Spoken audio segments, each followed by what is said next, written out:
Hi everyone, you made it. You made it through week one. And so this PowerPoint serves to recap what we did in week one and set you up for success in week two. So this week you have two units. You have a unit on punking culture and on war in popular culture. Punking culture will take us into kind of the next level of conversation. So it's kind of like we've talked about methods to analyze culture. We've talked about the way culture is. And now we're going to move into a discussion about what you can do if you don't like the way culture is. And then the war in popular culture is our first kind of case study in popular culture, where we're going to take a topic and look and see how in different mediums it's represented. There's two quizzes. You'll need to take quiz 3 and quiz 4 this week, so make sure you're paying attention to those dates. And just like always, I want you to be posted on the discussion board. There's questions there that you can use as your starting point, or you can kind of riff on what your peers are saying or what you want to talk about. All right, you also should be starting to fill out the study guide and study for the exam, which opens this week. And if you notice on the left-hand side of the Blackboard site, I've posted some sample quiz answers. These are answers to those short answer questions that your peers gave that were worth full credit. On the exam, I will use questions from the quiz, sometimes in different formats, right? So I'll take a multiple choice and turn it into a short answer, or vice versa. So you want to make sure that you are taking a look at those quizzes and also at the correct answers if for some reason you didn't nail it the first time. Also this week, you're going to take the exam. There's no backtracking on the exam, just like the quizzes, and you need to allow 75 minutes. And the study guide is already up, and there's also a little summary of what the exam entails in terms of questions. I'll be posting an exam review later in the week, but don't let that slip by you. You really need to be multitasking this week, doing the normal stuff for your units, but also moving toward being successful on the exam. And then once you're done with that stuff, you can take the holiday off and enjoy. But you probably do want to start thinking about the problem solver project, which is due in a couple weeks. All right, from last week, there's a couple things that I noticed. One, you definitely need more specificity in your answers, both on the quizzes and in Blackboard. All right, so you can't just say, oh, this would link to this perspective. You need to be able to explain what the components of the perspective are and why those link to the text that you selected.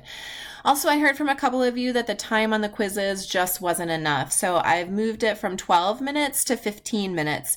Just a quick FYI, on the actual slide for the quiz on Blackboard, it will still say 12 minutes, and that's because I've preloaded them all already, but I've gone in and changed the timer just to give you a few more minutes to really think about those answers. And I just want to make sure that you're checking out the prezzies, which would be the equivalent of the lecture, because sometimes I add more robust understanding to our reading. Sometimes I give really specific examples in those prezzies, and all of that material will be on the quizzes and on the exams.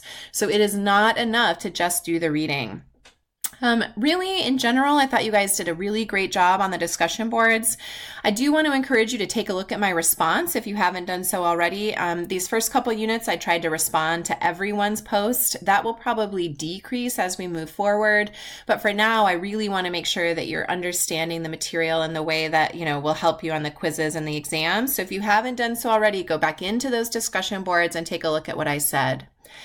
All right, rhetorical perspectives. I think our understanding is really coming along there. What I noticed is that a lot of you would talk about the text you would use for that rhetorical perspective, like a book, for example, or a television show, but you wouldn't do a good job explaining what about that television show connected with the rhetorical perspective. Okay, so a lot of you talked about dramatism. You're like, I would do an analysis using dramatism, and this is the show that I would use to analyze it. Okay, dramatism has a lot to do with rule breaking or guilt or motive, right? There's this guilt reducing strategies such as transcendence.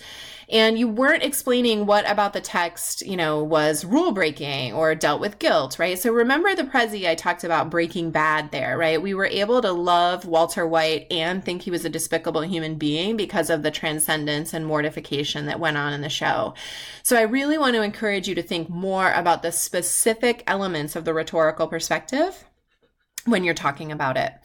pretty good understanding of Thomas Frank and the culture of cool, mainstream culture, counterculture, right? But the overarching thing that some of you didn't totally understand, or you weren't able to articulate at least, is that Frank really disputes this fact that anyone could be cool, or that anyone could be counterculture, even the hippies in the 1960s.